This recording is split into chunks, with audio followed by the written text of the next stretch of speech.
Because this is set up as a Zoom meeting, we will allow you to turn on your audio and, if you wish, your video closer to the end of the session so that you can ask your questions of the presenter yourself directly.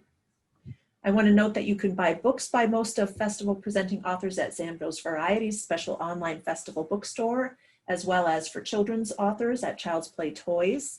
And I'm going to post links to both of those websites in the chat.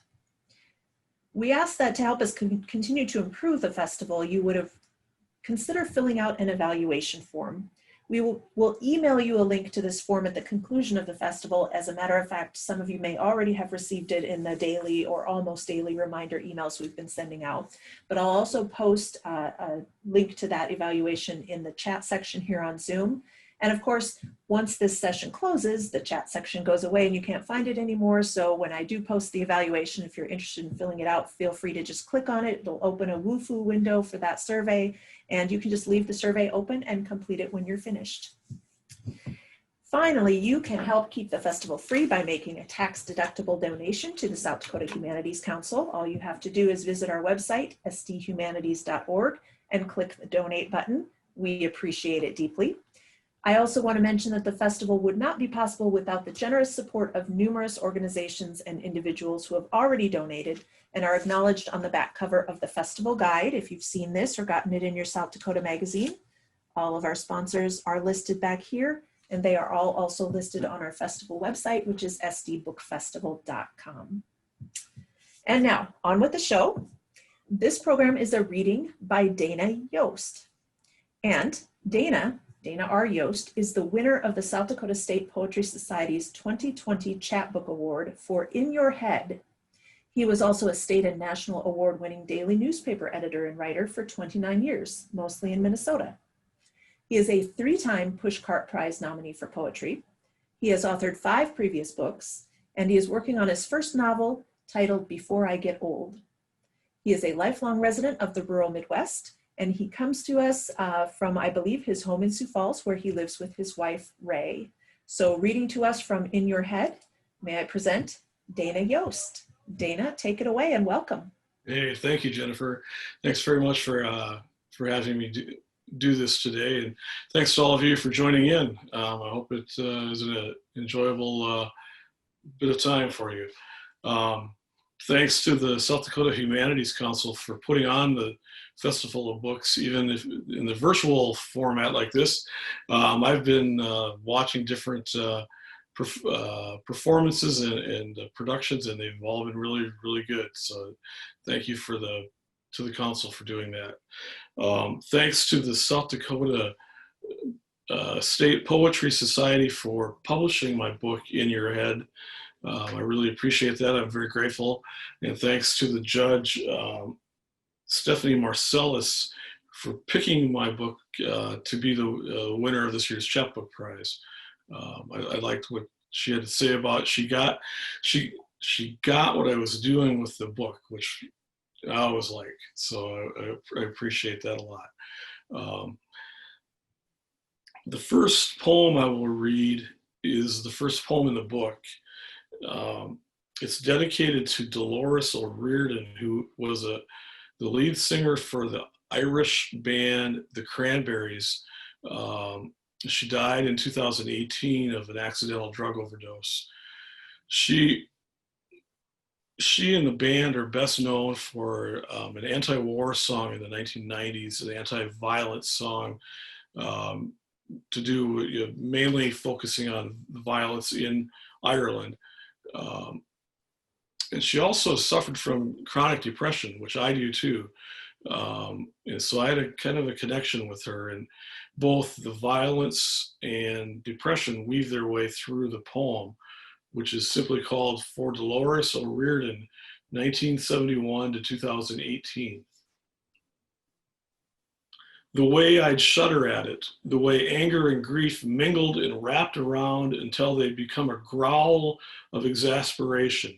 Anger manifest in the ferocity, the flagellation of your primal strum, the way a person would pound a hard clenched fist on a table and say, sorry all, I've had enough of you, as if you were tired of it, the bombs and guns, little boys dead, how it goes around and you tire of it, how I tire of it.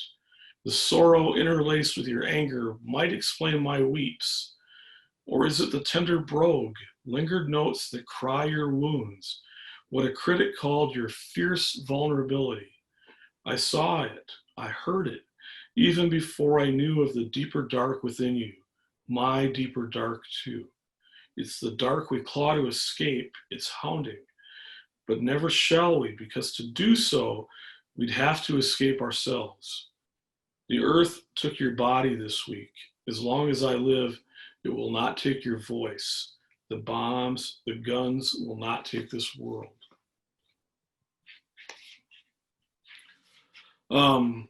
There are 3, 4, maybe 5 poems in the book about blues music, depending on how you interpret a couple of them. But the blues play their way through the book quite a bit. And this one is inspired by readings I did a while ago about American folklorists who went with tape recorders, went into the deep South, went into Appalachia, into hill country, and recorded American folk music of different kinds, the blues, hill music, the original country music, in the 1920s and 1930s, recorded it before it would fade away. And this poem is simply, it's about that, I guess. And it's called Recording the Blues. 2 men at the door listened to an old black woman descended from the blues. They had tape machines and were polite, yet she refused to open the door. She hefted a rocker to the doorway, strummed 3 or 4 notes on a banjo, and began to sing through the screen, hoarse but true, as if every word was a load she had lived through, dead children and runaway men.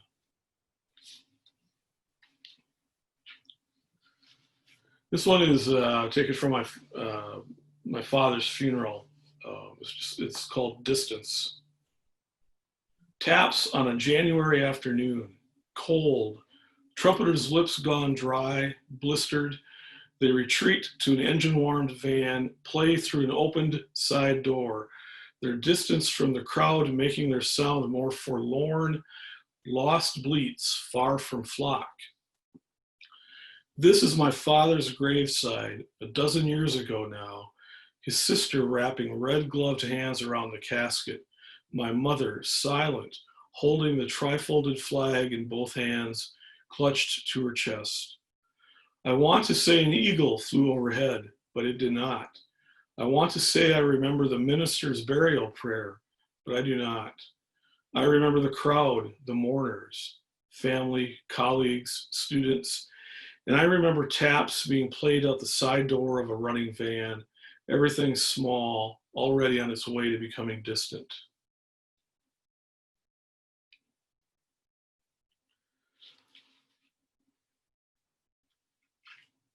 Well, like I mentioned, I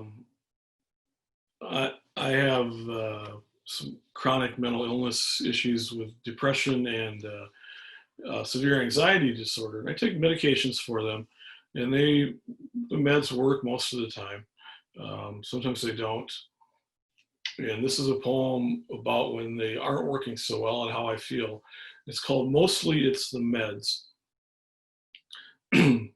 Twitching, shuffling, sweating, bruising easily all over, forgetting, staring, fretting, bluesing, tossing, turning, breathing hard, fumbling, flexing, missing, sighing, mumbling, losing, feeling like a whole lot of James Taylor songs rolled into one.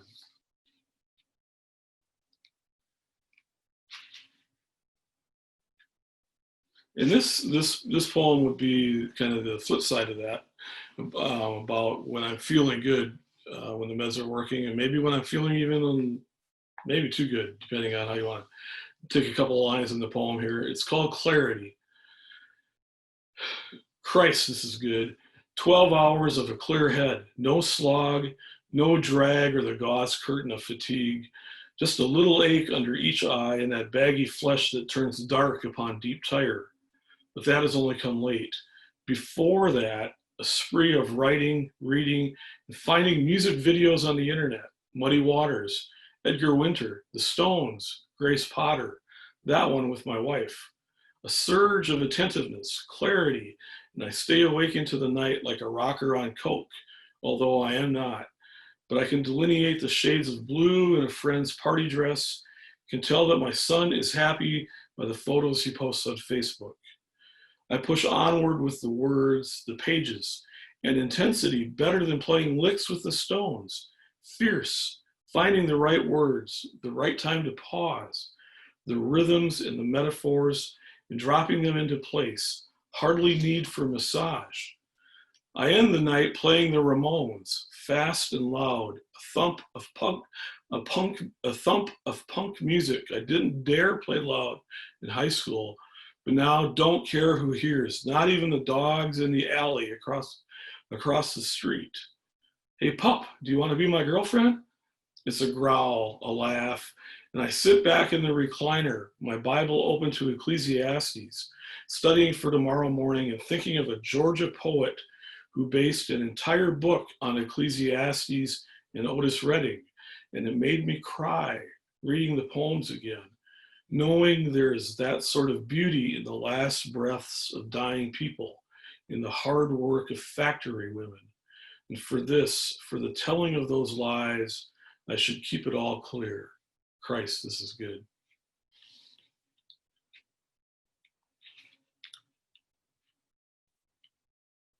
This is sort of a nostalgic poem.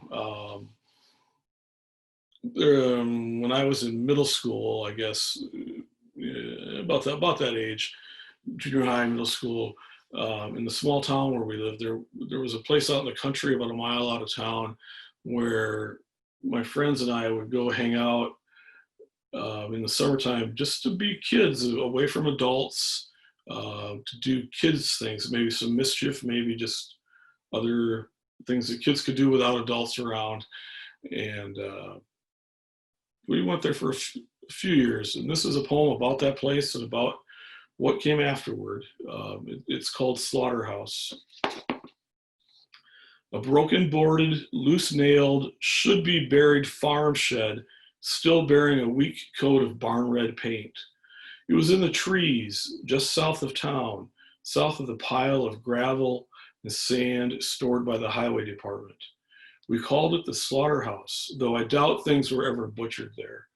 Just a name drummed up by kids looking for something of semi-fascination and backstory, something beyond the small town every day. Barely teens, the old place in grip of, pick a D word, decay, deterioration, disrepair, was where we spent our days for a few summers with pilfered cans of beer, hot dogs we'd cook over a garbage barrel, where top 40 songs boomed out of a portable radio. Desolate, but ours. It's where I slow danced with the St. Paul girl, kissed her when no one was looking. Then, before we biked back to town, kissed her again, this time everyone looking. Yeah, you did that then. You tried life out. Others, mingling their toes in the river's bend, smoking their first cigarettes, swearing out loud because there was no soap, carving their names into the rotting wood of the floor. It's gone now, of course. Bulldozed years ago to clear field space so someone could plant crop as close as he could to the river. A map's worth of old buildings we used to bike to in summers has been wiped out of being. Country stores where you'd get a bottle of great pop for a dime. Stevie's grandmother's two-story farmhouse burned and buried along with the grove by the investors who bought all 480 acres. New uses for old places, but are there new uses for the old people or even the young? One night, a country drive, I watched a controlled burn in a black field west of town, ridding the land of weeds and stalks. They'd burn rock if there was a way. I remember the shed and the St. Paul girl. I remember the wetness of her lips, the way she wrapped her arms around my back, holding us in place. There may have been a dragonfly, There may have been a song on the radio. Through one of the broken windows, I could hear the river. It made the sound of forever, and she held us in place.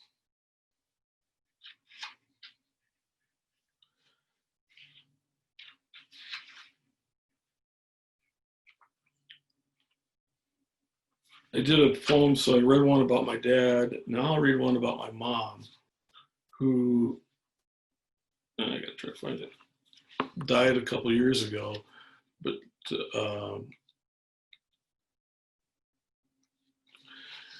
when she fought cancer for a long time, and she lived a very full life even with cancer. And this poem, she had cancer during the time of this poem. But when she was a teenager, she was a big Buddy Holly fan, had all his records and really followed him. And we lived in north central Iowa for a while, about 10 miles north of where the plane crash was that killed Buddy Holly, the Big Bopper, Richie Valens in 1959. And one time when my mom came out to visit us, we took her out to the crash site where there is a small memorial. And it's out in a farm field because the plane crash landed in the middle of a cornfield. And so the memorial's right at the site. And this poem is about the time we took my mom out there. And it's called Where the Music Died, which borrows from Don McLean's famous song American Pie, which has the line, "The day the music died," about the Buddy Holly plane crash. So where the music died. It's where the music died, the place she has thought about off and on for 53 years, the farm field, the bodies flung from the falling, thudding plane into the ice and snow and dirt. Now she is here, a graying, ill woman, still younger than Buddy Holly would have been, still older than Richie Valens would have been. It's Holly, though, she's come for.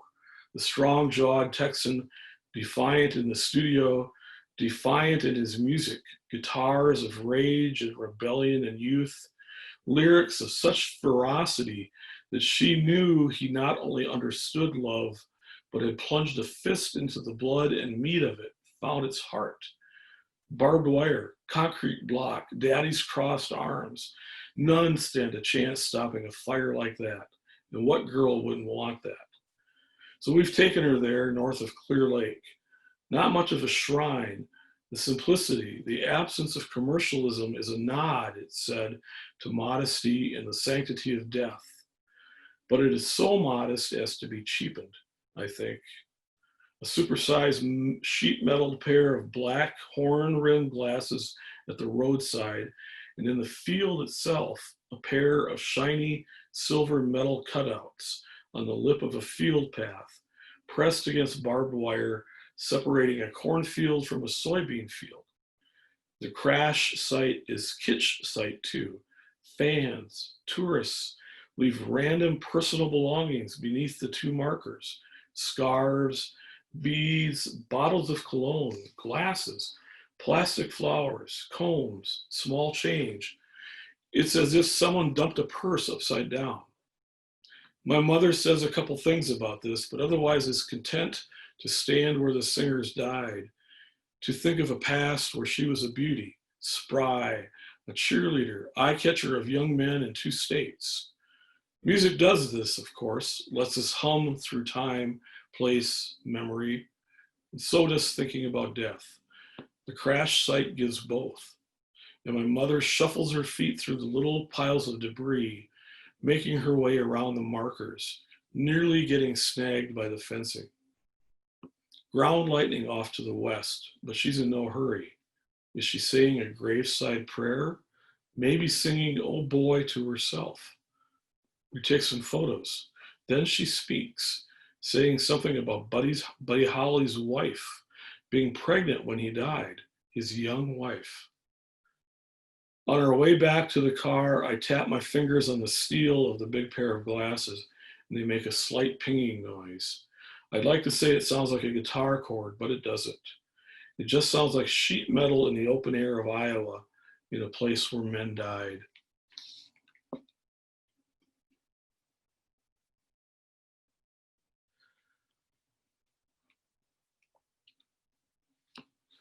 Our son went to the University of Sioux Falls, and he was in the concert choir there. And one year, his choir and the choir from Augustana joined with the South Dakota Symphony for a concert of songs from Carl Orff's great opera Carmina Burana. If you've heard that, I always associate it with the movie The Omen. It's kind of real scary music, and there's some ads use it too, but it's kind of scary. But there's also other songs that go with it. And for this concert, the symphony hired a baritone singer who had performed at the Metropolitan Opera in New York, hired him to do the solos for the song for the opera. And so this poem is about that. It's called The Baritone. They brought in the baritone from New York, a pro and a good one, to sing Carmina Burana with the college students and Prairie Orchestra. So tall, he nearly clipped his forehead on the double door frame as he entered the stage. So polished and well reviewed that along with his height, there was the possibility of intimidation. From a dozen performances at the Met to a Dakota pavilion not far from the stockyards. But it turns out he doesn't diva it up. No Jagger strut or Steven Tyler screech. A genial stroll to the music stand.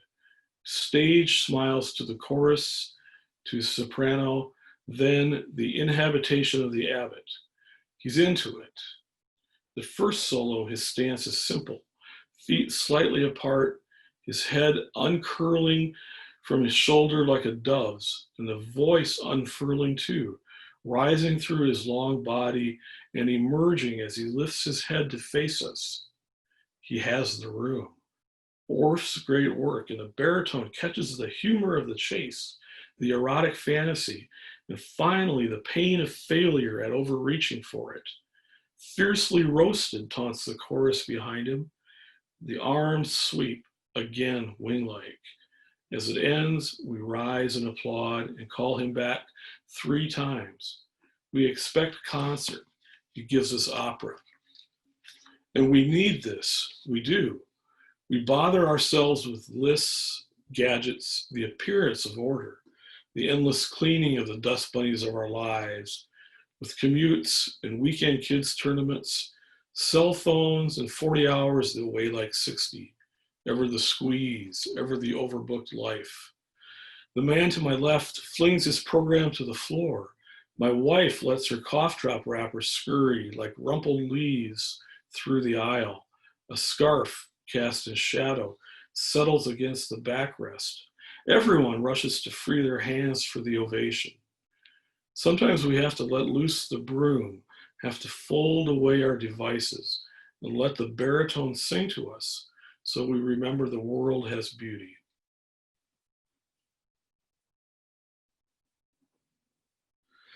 I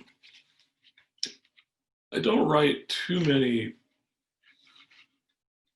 overly political poems, but this is one that I did write. I wrote it when the Guatemalan caravan was making its way to the US-Mexico border, and there were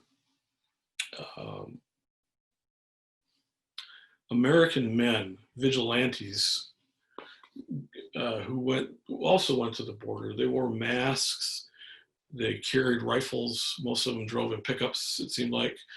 They went down there trying to do the job of the Border Patrol, vowing not to let anybody illegal cross the border. They were trying to be intimidating, and this made me angry. So I wrote this poem. It's called "Now Men Hear."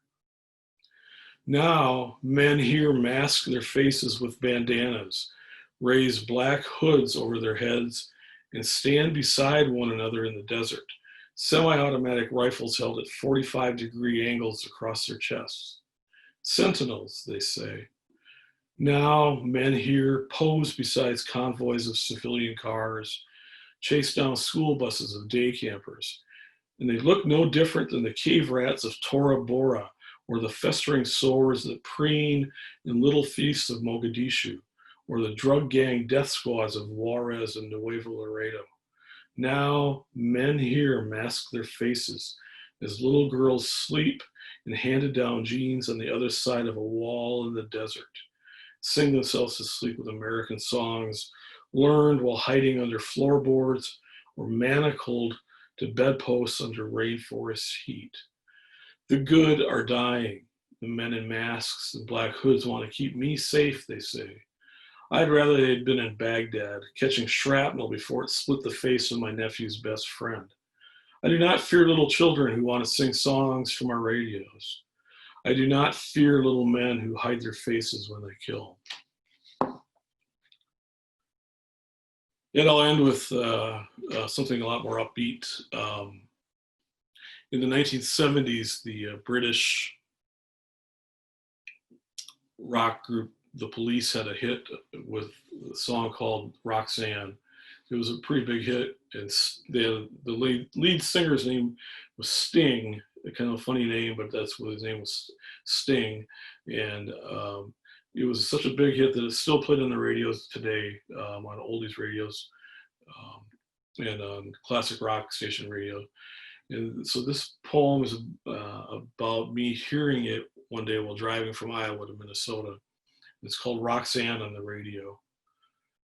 20 miles from Minnesota, Roxanne on the truck radio, reggae and power trio pop and Sting's squealy voice from 30 years ago. 10 days before Christmas and the thermometer says 43. I should be worried about that, the global implications, the burning away of a white Christmas, and I am most days, but for the moment, in the relative balm, it's not only 43, but a rain like April massages the earth. And with Roxanne loud and louder in my ears, I feel young again and like it. So that's my reading. Thank you very much. I'll open it up to questions, I guess, if there are any. Yes, thank you, Dana. That's wonderful. I love the thread of music that goes through every poem, essentially, that you read, no matter what its overt topic was. Music behind everything. Thank you. Yeah. So Ryan, I don't know, are we at a place where people can unmute themselves if they want to ask questions? Yep, I can do that. Okay. If they have trouble, I'll just push the button for them. Sounds good. So I do have one question. What is the name of the book? Because they didn't write fast enough. Sorry, In Your Head, which is about music, obviously, the way music can get stuck in your head. And it's actually a line from the Cranberries song, too. Dolores O'Riordan sings about war getting stuck in your head. So it's got a kind of a double meaning. It's a tribute to Dolores O'Riordan, and then it's about the theme of music.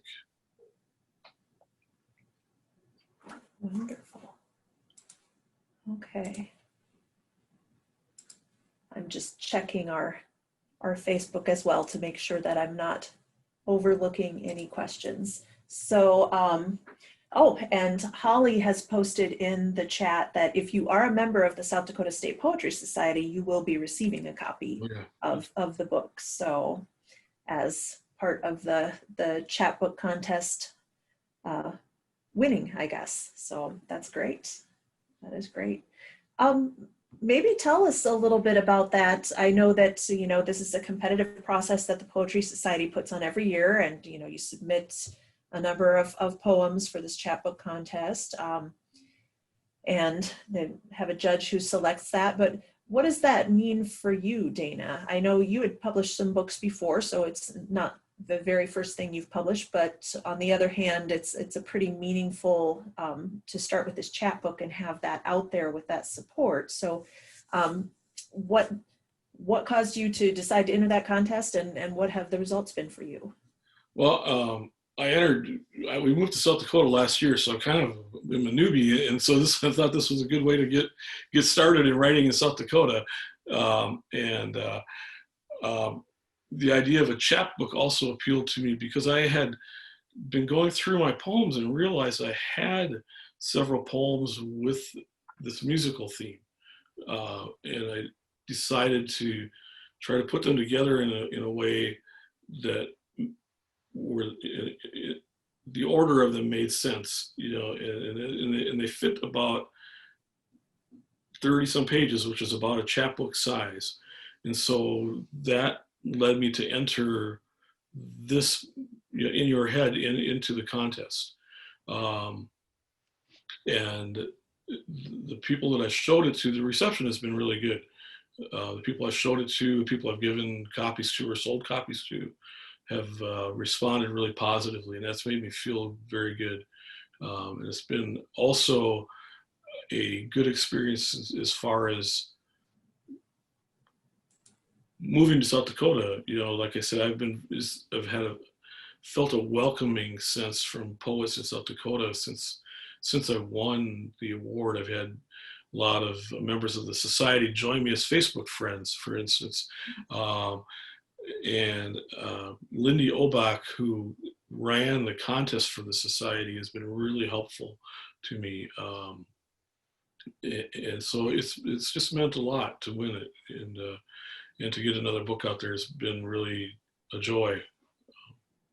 And especially one with this cover. It drives me crazy. It's just a great cover.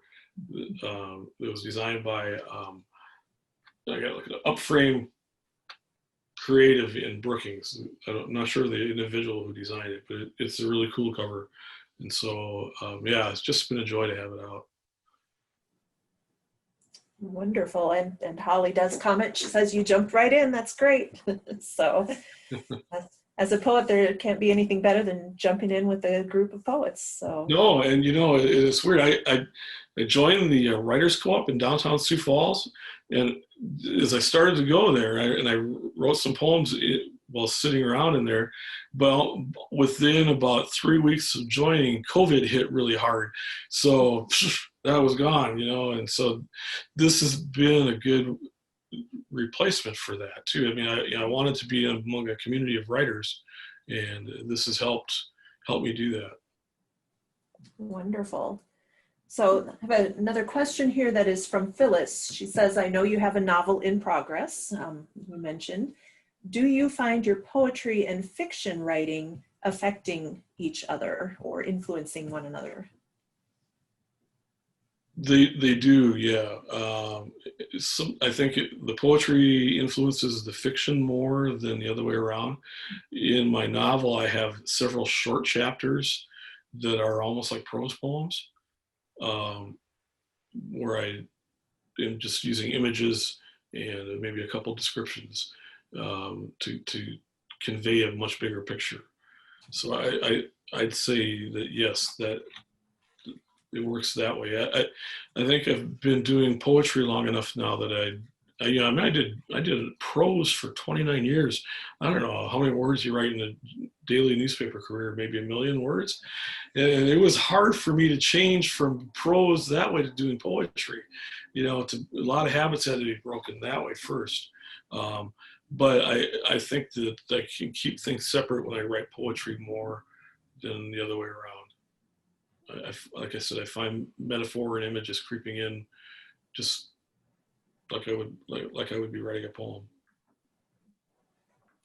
And that makes sense when I think about a lot of the fiction writers and novelists that I like the most, or whose language I enjoy the most, often started as poets or work simultaneously as poets, because there's something that trains you to observe and convey those little moments and those metaphors.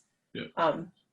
I have a couple of quick things from the chat. Christine Stewart mentioned, just to get that name out there, Taylor Livingston at Upframe designs the books for South Dakota State Poetry Society. So it's Taylor Livingston at Upframe Creative, I think. And then a question that this came up in one of our other sessions, a question about, what are you calling it? Is it a chat book? So it's a chat book, CHAP book. Yes. And you mentioned the link. I think this came up in the Women Poets Collective reading, that there's a certain link that's considered chat book, and then another longer length that's considered as a full collection. Yeah. So, And and I I think, don't, I'm sorry, I think of it as about 30 pages or so as a chapbook. okay. And I don't know the origin of it. People have asked me, and I say either it's a chapter length, like a chapter, or small enough to fit into your pants pocket, like a chap, So I don't really know the origin of it though. But that's about the length I think of a chapbook. 30 pages. Okay. This is 32 pages, so they let me get by with a couple extra. Wonderful. With Christine, I should mention, there's a big reading tonight to the launch of South Dakota in Poems, which is looks like a heck of a book. And Christine is the editor of that. So that's from 7 to 9 p.m. through the Festival of Books. Yes, hopefully many of you will come back and join us again. So it's a good day for poetry, right? So, and Christine is commenting, she says that the name comes from revolutionary times, broadsides, and chapbooks, or some of the terms that came out of that time. And they can be even shorter, too, shorter than 30 pages, I think she's named. So, Phyllis also mentions, I appreciate your being willing to delve into your experiences with mental illness in your poetry. And she says, thank you. And I think that's something that's probably pretty moving for many of us. Is that something that just comes naturally? Do you find it, people always wonder if it's therapeutic or if it's simply, this is my life and it's something that is fodder for my poetry. Do you have any thoughts on that, on writing about that specifically? It's probably all of that, actually. My first poetry book, Grace, is about 80% poems about my mental illnesses. I had a couple of stays in the hospital, and it's about that. It's therapeutic. It helps me understand things more. It helps me get things off my chest. But I still, want the ones that are published to be poetry first, be up before they are just about my mental illness. Illnesses, I have a few of them. And I also feel an obligation, I guess, to help others understand or speak for others who might have a mental illness. One of the first poetry readings I gave with my first book, I had people coming up to me afterward, thanking me for saying things that they've been trying to say to their family members, or trying to understand themselves and saying, you put it into words what I've been going through, and so I think like I said, I feel like I have an obligation to speak for others as well. So it's a little bit of all of that, but it definitely comes first from my own personal experiences with whether medications or time in the hospital, or when I'm feeling depressed and writing about James Taylor songs, or whatever. It all starts there because I'm the one with these illnesses. And when I have an anxiety attack, it's one of the worst things in the world for me. It's like a cat cartoon. I always picture portray like a cartoon cat sticking his finger into the electrical socket. You just blow out, or like that. And so I tried to write that down a few times, and what that feels like. And so I start with what I go through, and then I try to expand from there. It sounds like you've gotten some strong responses to that as well. So that's wonderful. Dana, you know that I've read all your previous books, and this one seems to be a little bit gentler, which also I'm going to guess indicates your progression in dealing with your mental illness. Can you comment on that, please? Yeah, Carolyn, I think that's true. I think I'm in a better place than I have been in past years, with some of the other books. The medications are,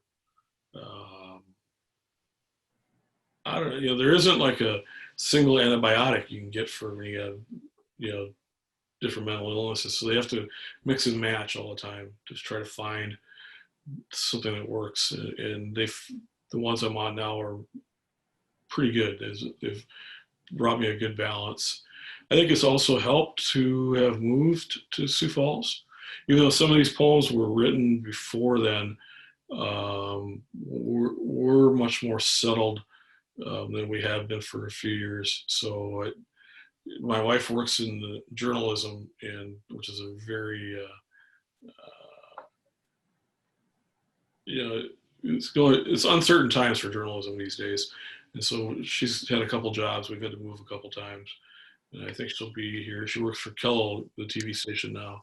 I think it's going well. So I feel more settled, Carolyn. Yeah, I think you're right.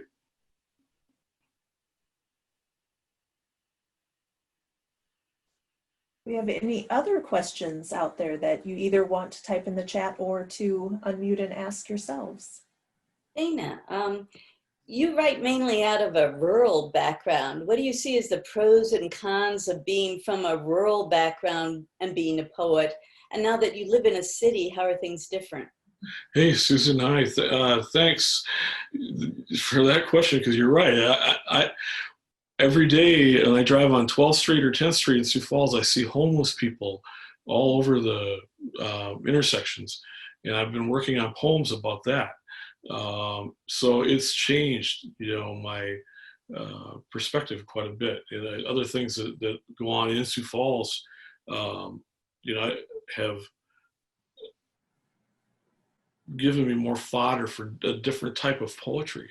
But otherwise I would write from a rural perspective, and I'd always write from small town farming, or combination of that. Seeing the world from a town of 10,000 or 3,000 people.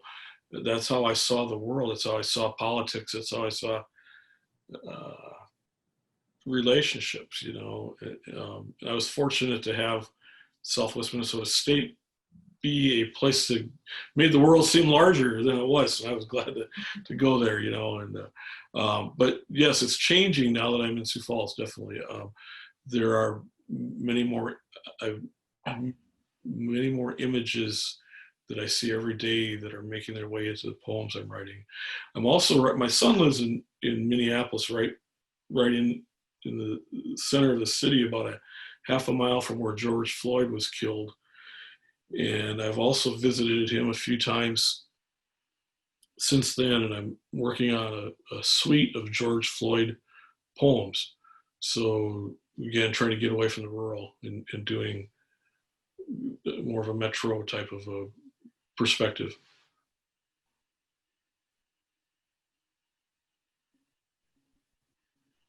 I don't know if that answered your question or not, but but yeah, 90% of what I write is still rural, though. Yeah, definitely. And I'm influenced by guys like Leo Dangle, Bill Holm, who wrote rural poems.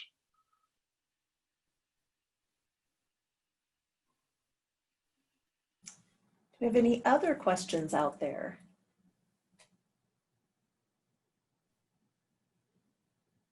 Hi, this is Kathy. I'll ask one.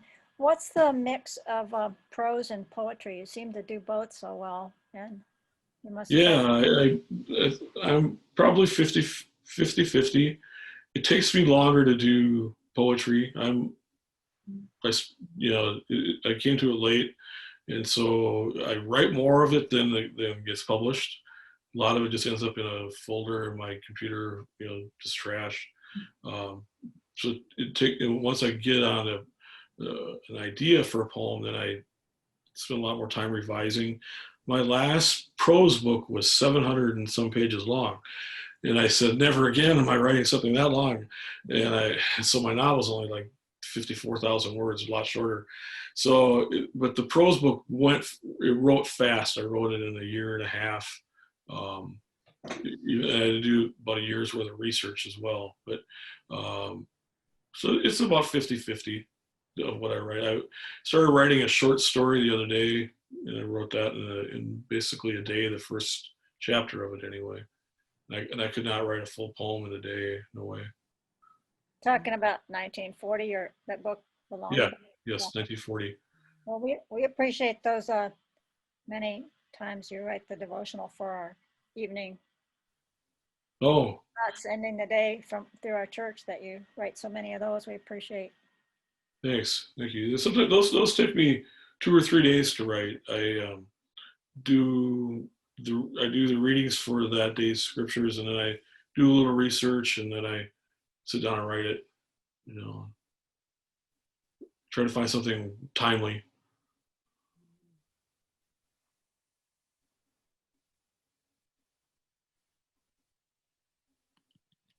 We have any other questions? Sorry, my husband's not here. He just finished reading that book, that 700 and something page book. So Yeah, he sent me an email. It was nice of him. he enjoyed it.